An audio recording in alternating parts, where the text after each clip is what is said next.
Higala mo na atong gibuhat sa atong apple para musa nga dire kay ni tanoybo bisag atong giproningan ni tinoybo. So lantawa mga higala atong gihuktan so idon pa para dire nga side mo nga.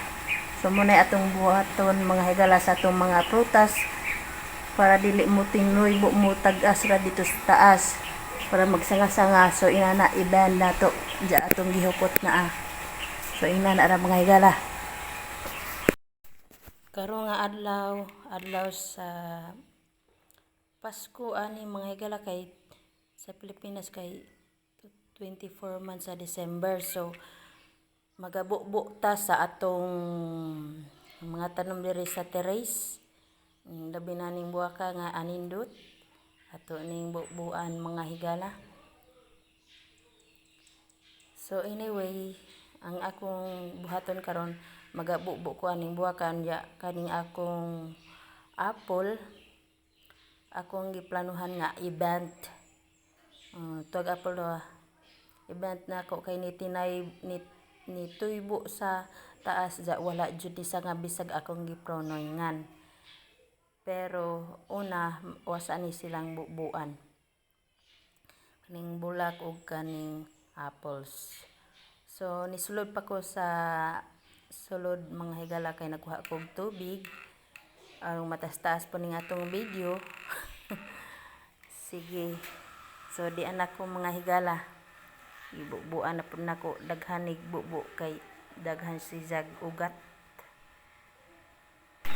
Ug ato na pong bubuan ning atong giplanuhang event nga apple kay ni taas rag maayo niya walay sanga. So nindot nja puntog na ay sanga ang atong mga apple atong mga prutas para makasaka-saka pud ta ba naputay panahon nga magsaka-saka pud ta sa atong apple.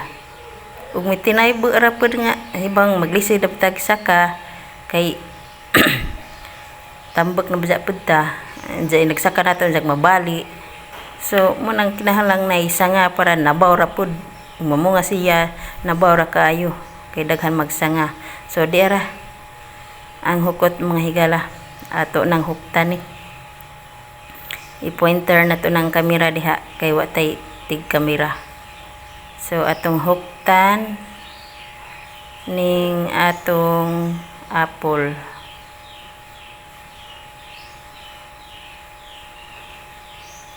Kari pong isa. So duha man gud ni kay wa man ning giputdan sa ni sangag duha. Wala pong gipreningan wa man gyapon ni sanga. Balik ko ra noon. So wa na jud ko ilay mahimo. So akong huktan ja arong ang event mga higala para musanga ni siya.